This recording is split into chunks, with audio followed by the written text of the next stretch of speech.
Il niche à quelques pas de la place de l'Étoile, au 19 rue Lauriston. Le restaurant étoilé Al Angeam mêle gastronomie française avec des influences libanaises. Un établissement à la décoration épurée et une ambiance apaisante, parfaite pour les repas et les dégustations. La salle donne également sur la cuisine, pas de frontières. Beaucoup de choses rappellent le Liban. Les branches d'olivier et de za'atar, des lignes de l'ouvrage Le Prophète du poète Gebran Khalil Gebran, jusqu'au beurre servi à la clientèle. Le propriétaire du restaurant, c'est le chef cuisinier Al Angeam. Il nous en dit plus sur son restaurant étoilé et surtout sur ce qu'on y mange. Ici, le restaurant, il y a vingtaine de places assises, il est plein midi soir. Il faut réserver 2 semaines en avance. Les profils des clientèles, c'est des gastronomes qui cherchent toujours la belle table, l'originalité de la cuisine. On n'est pas ici sur une cuisine qui est classique, ni classique française du coup, ni classique libanaise. On est dans la cuisine métissée. C'est une cuisine de voyage. Du coup, il y a beaucoup de techniques de la cuisine française. Il y a les saveurs libanaises. Les deux, ils sont ici. Il y a l'effet de surprise. Il y a énormément de surprises dans le plat. En fait, il n'y a pas de carte. C'est pas comme un carte normale. C'est vrai, on vient ici, on fait confiance au chef. On voyage. C'est 3 ans, 5 ans ou 7 ans. On voyage et ensuite on nous ramène nos clients. On le fait un grand balade. On le ramène jusqu'à Beyrouth. Ensuite, on le retourne à Paris. Du coup, on fait le retour à Paris-Beyrouth pendant le repas. Ce chef étoilé vient pourtant de loin, avec un parcours atypique. Une enfance difficile entre le Libéria, où il est né et qu'il a quitté très tôt, et Tripoli, au Liban, où il a été marqué par la guerre civile. Malheureusement, le souvenir, c'est la guerre civile libanaise, le bombardement, les missiles qui tombaient dans la nuit. Et à côté de ça, j'avais ma mère qui était à côté de sa gamelle, en train de cuisiner toujours dans sa cuisine, quand il n'y avait pas de bombardement, où elle était vraiment dans la cave avec nos voisins, en train de cuisiner. Ma mère, cette dame-là, qui était passionnée par la cuisine, qu'elle a envie de donner beaucoup d'amour aux gens. Du coup, elle était aimée par les gens. Et à côté de ma mère, je disais, mais j'ai envie d'être comme elle, être aimé par les gens. Du coup, pour être aimé par les gens, il faut cuisiner pour eux. Et ensuite, on voyait toute cette cuisine française dans le Fun Magazine, quand il y a des publicités, l'art de cuisine à la française, la gastronomie française, ou dans le télé blanc et noir. Et toujours continuer à travailler dans l'épicerie de mon père. Mon père, elle m'a pris les rigueurs, elle m'a pris les réveiller très tôt. Réveiller à 5h du matin, 6h du matin, jusqu'à maintenant, je continue à se réveiller très tôt. Du coup, entre ma mère en train de cuisiner, passion, amour, émotion, et entre un père qui est beaucoup travail, rigueur, discipline, commerce. Du coup, j'ai grandi dans une maison où il y a les deux. On a grandi avec peu, mais on a eu beaucoup d'amour. En mars 99, il débarque à Paris avec 200 francs en poche et un visa de 7 jours. Mais le rêve de la cuisine n'est pas pour tout de suite. Il enchaîne d'abord les petits boulots de travaux dans le bâtiment et de plonge dans un snack libanais. En 99, j'ai tenté ma chance avec un passeur qui m'a amené à Orly, ici à Paris, direction Champ de Mars où il y a le Tour Eiffel. C'est le rêve de chaque personne dans le monde entier de voir une fois dans sa vie le Tour Eiffel. Et là-bas, au bout de quelques jours, c'est quelqu'un qui m'a présenté son oncle qui tient du chantier. Et c'est le chantier qui m'a permis de sortir de la rue. Et ensuite, deuxième travail, au bout de quelques mois, je trouvais dans un snack libanais à Galerie Saint-Didier dans le 16e.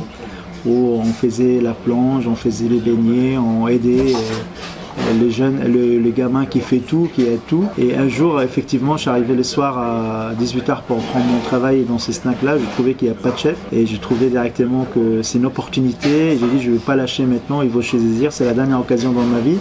Je suis allé saisir directement cette opportunité où je commençais à faire ces mises en place. Et pendant c'était un déclic pour ma vie professionnelle que le propriétaire de ce snack-là qui m'a dit gentiment que « Ah bon, tu sais cuisiner ?» J'ai dit « Oui, c'est mon rêve d'être un cuisinier. » Et là, ce monsieur-là, il m'a aidé à avoir mon premier contrat de travail que je suis allé chercher mon PCPC à la préfecture. Du coup, au moment que j'ai pris mon carte de séjour, bien sûr, j'ai quitté le milieu de bâtiment. Je commençais à me consacrer tout le temps à 100% sur la cuisine. Et c'est vrai, c'était mon rêve d'apprendre la cuisine française, c'était pas la cuisine libanaise.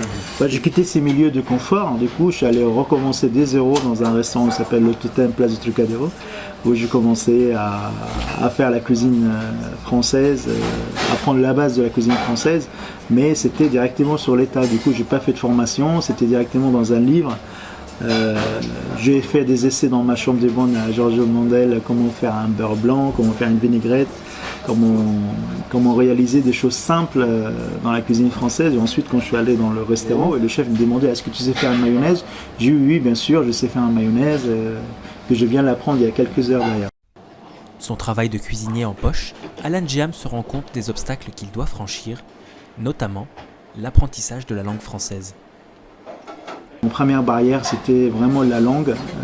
Je suis arrivé en France, je ne parlais pas français. Et c'est vrai, la fait travailler dans un restaurant français, du coup, au bout de 2-3 semaines, le chef il m'a dit voilà, on n'arrive pas à comprendre, on n'arrive pas à communiquer ensemble. Tu es quelqu'un, tu es passionné, tu es bosseur, mais là, il faut vraiment.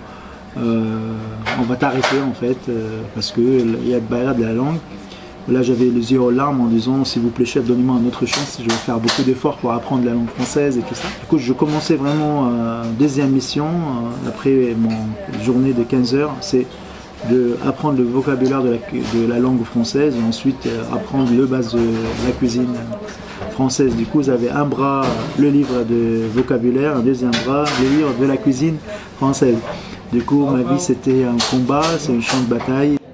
À force de persévérance, il acquiert son propre restaurant en 2007, l'auberge Nicolas Flamel, et 10 ans plus tard, il reprend celui du 19 rue Lauriston, qui porte aujourd'hui son nom. Aujourd'hui, je suis quelqu'un, je suis 100% autodidacte, zéro formation, du coup, zéro diplôme.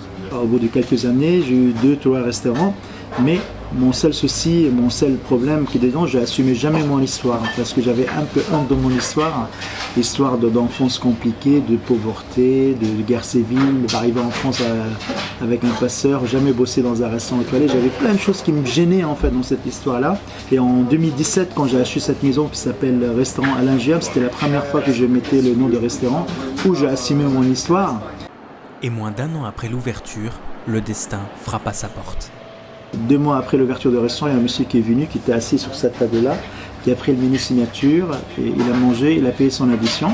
Et ensuite, il m'a demandé de venir. Moi, je suis venu un peu en stress, j'ai dit ça va pas monsieur. Il m'a dit si, je suis inspecteur de guide Michelin. J'ai jamais rencontré un inspecteur dans ma vie. Et ce monsieur-là, il a dit voilà, qu'est-ce que vous faites ici? On n'a pas l'habitude de voir la cuisine française métissée avec une identité libanaise qui est très forte. Après, j'ai dit écoutez monsieur, je suis autodidacte, je n'ai pas jamais fait de formation, c'est ma vie, elle est comme ça, c'était ma vie, beaucoup de galères, beaucoup de guerres, beaucoup de pauvreté, et ma vie c'était que des échecs sur des échecs. Et aujourd'hui j'ai envie vraiment de raconter mon histoire parmi tous ces plats, cet amour de la cuisine française avec mes racines libanaises. Ce monsieur-là il est parti, je n'ai pas eu de nouvelles, et le 3 février 2018, j'ai eu un coup de téléphone en disant bonjour, je suis le directeur de guide Michelin, bienvenue à la famille Michelin, tu auras ton première étoile Michelin. Du coup, l'émotion, elle était très très très forte. J'ai retourné juste 19 ans en arrière. Je n'ai jamais imaginé quand tu es sur le chauffaudage des chantiers, en train de faire la peinture, en disant que toi, 18 ans après, tu seras le seul chef d'origine libanaise étoilé en France.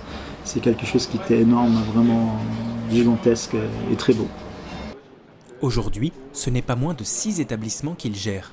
Parmi eux, 2 restaurants étoilés. Ils sont tous situés à Paris, le restaurant Alan Geham dans le 16e, les autres établissements dans le 3e. On est presque 80 personnes qui travaillent dans la boîte. Nous avons pu assister aux préparatifs et au service du déjeuner au sein du restaurant Alan Geham. Vers 12h30, les premiers bons arrivent et en cuisine, tout le monde est sur le pont. Le restaurant se remplit au fur et à mesure. Les premiers plats vont en salle. Nous avons pu approcher une table de clients qui venaient pour la première fois. Donc on voulait tout simplement tester une cuisine un peu innovante, différente de ce qu'on peut voir dans d'autres restaurants gastronomiques. Et puis j'ai trouvé ce restaurant-là et je dois avouer que pour le début, là, on est assez surpris, c'est assez ludique la façon dont sont présentés le début des repas, donc j'apprécie fortement. J'ai juste lu dans le descriptif du restaurant qu'il y avait des influences libanaise et voilà, ce petit mélange un peu franco-libanais, je voulais voir ce que ça donnait de façon gastronomique. Près de 25 ans après son arrivée à Paris, Alan Geham est devenu, à force de travail et de persévérance, l'un des grands chefs cuisiniers de France. Son parcours singulier ainsi que sa passion pour la cuisine constituent la preuve irréfutable que quand l'on veut, on peut.